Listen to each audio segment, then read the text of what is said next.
The Watchmen. 23 years later and still the undefeated heavyweight champion of the comics world, still regarded as the medium's touchstone masterpiece. And after a lot of false starts and a host of legal battles, the Watchmen film premieres to American audiences on March 6. For the next 30 minutes, we're going to subject you to everything you ever wanted to know about this landmark comic book and the upcoming movie it inspired. So buckle up, buttercups, it's time for the Chronic Insomnia Watchmen movie special.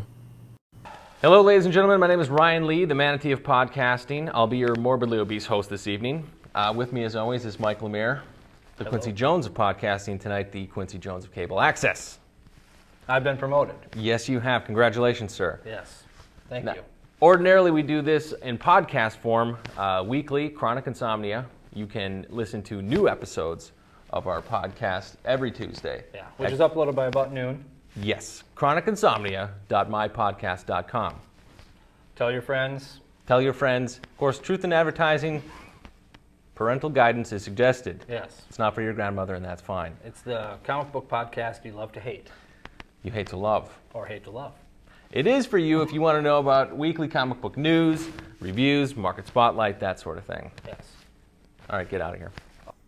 Tonight's show is going to be a special video presentation getting you prepared for one of Hollywood's biggest releases of 2009, The Watchmen. Of course, The Watchmen has a unique place in the history of comic books, and Watchmen the movie has more than a 20-year journey filled with more pitfalls and heartaches than a Shakespearean tragedy. But in order to fully understand Watchmen the movie, I think you first have to understand the comic and its author, Alan Moore.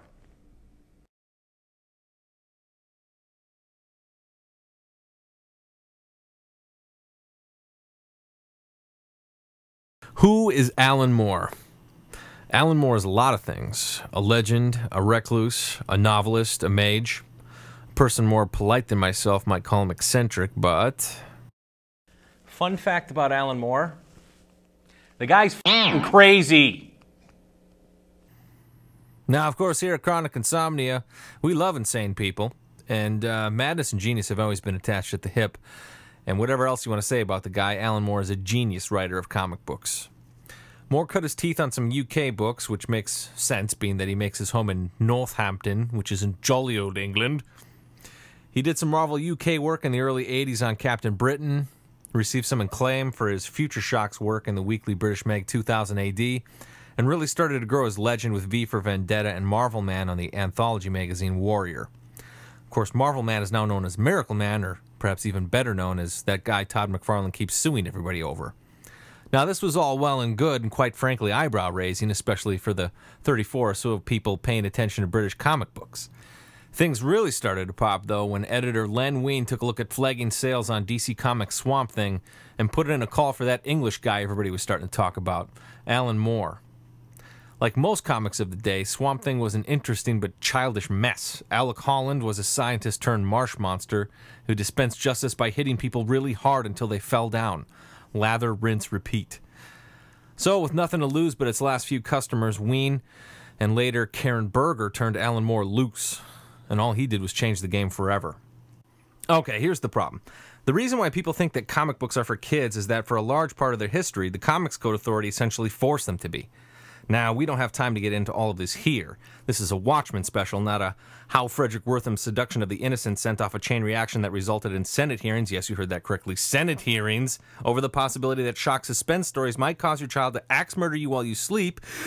So the cowardly comic book companies took matters into their own hands by creating the Comics Code Authority and effectively neutered everything that came out for the next 35 years so special. What you have to understand is that in 1983, Alan Moore is essentially entering into a child's game. Conventional wisdom holds that your target audience is a 13 to 15-year-old boy. These are fluff pieces, juvenile power fantasies where good and evil are very easily identified, the good guys always win, and nothing very interesting happens unless you're like a sixth grader. Mainstream comic books grew up with one issue in 1983, Swamp Thing number 21. In the anatomy lesson, Alan Moore blew everything up and turned it upside down. He transformed Swamp Thing from a scientist who turned into a muck monster to a plant elemental with enough human DNA floating around in it to pretend it was a man. He brought real horror to the comic, injected an elegant prose style to the mix, and knew more about its Louisiana setting than most of its residents. Made its readers think about contemporary issues in an adult manner. Listen, Swamp Thing was having kinky hallucinogenic plant sex with Abby Arcane. Nobody had seen anything like this before. The experiment, thank God, was an overnight success. Sales on Swamp Thing picked up instantly as it began to pile up industry buzz and awards. To its credit, DC made the new, smarter storylines a selling point, slapping the tagline "sophisticated suspense" on the cover. At long last, Moore had finally proven that a book with a brain could move copies, paving the way for more transplanted writers like Neil Gaiman and Grant Morrison to push the medium even further. And thus, the British Invasion was born. Alan Moore put the world on notice. Comics were not just for kids anymore. As groundbreaking as Swamp Thing was, the world hadn't seen anything yet, because Alan Moore was about to team up with Dave Gibbons and drop a 90-megaton bombshell on it, and he called it The Watchmen.